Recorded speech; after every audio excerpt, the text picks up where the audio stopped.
actually succeed, which made Matteo crack a smile. A few weeks ago, Wesley had fallen down a metaphorical rabbit hole into Wonderland, discovering magic existed, along with paranormals like Sebastian, who had innovation magic, or Matteo, who could see the future of magic. Well, had been able to at least, and it had nearly killed him. Then Sebastian got himself a different relic, a 15th century Spanish brooch, which bolstered his innovation magic enough that he'd managed to bind Matteo's magic.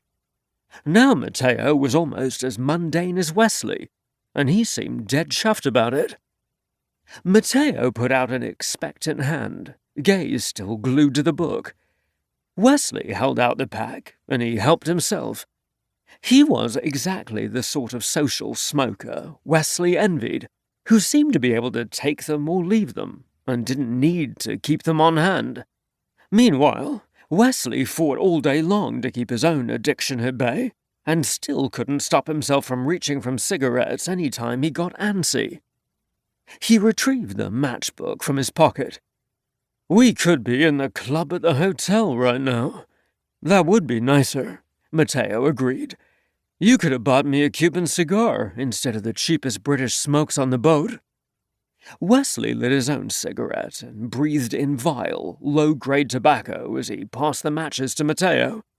Those few weeks ago, before he knew about magic, he had also been fully expecting to live the rest of his life alone.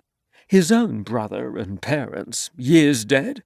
He himself useless for anything except refusing invitations and growing ever more bitter. But then Sebastian had come into his life, and he'd come with magical quests and a family, including a refreshingly cynical younger brother. And now Wesley was still a cantankerous beast, but he had purpose and acceptable company.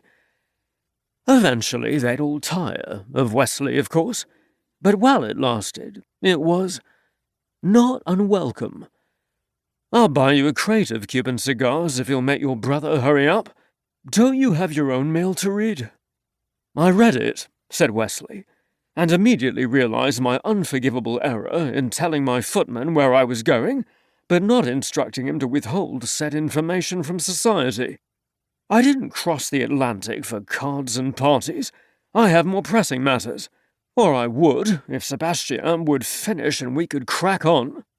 Matteo gestured inside the terminal with the cigarette.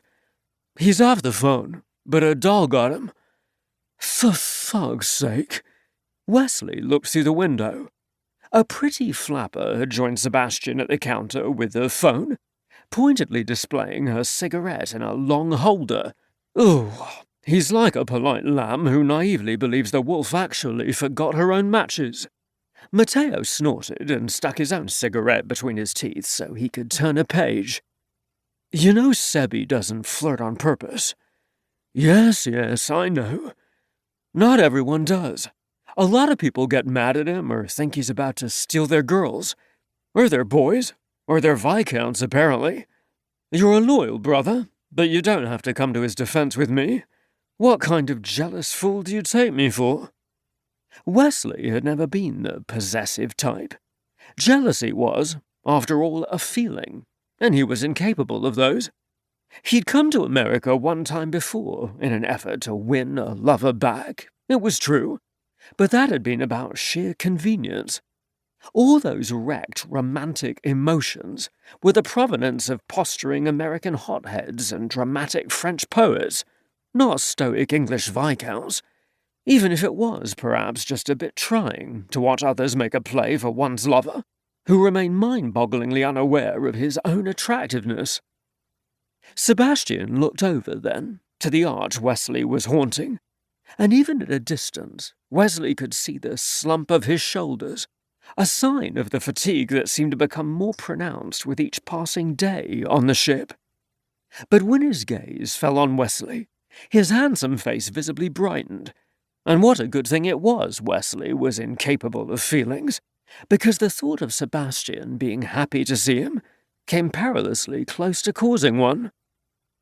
Sebastian said something else to the flapper, probably extricating himself from their conversation far more politely than necessary, and then he was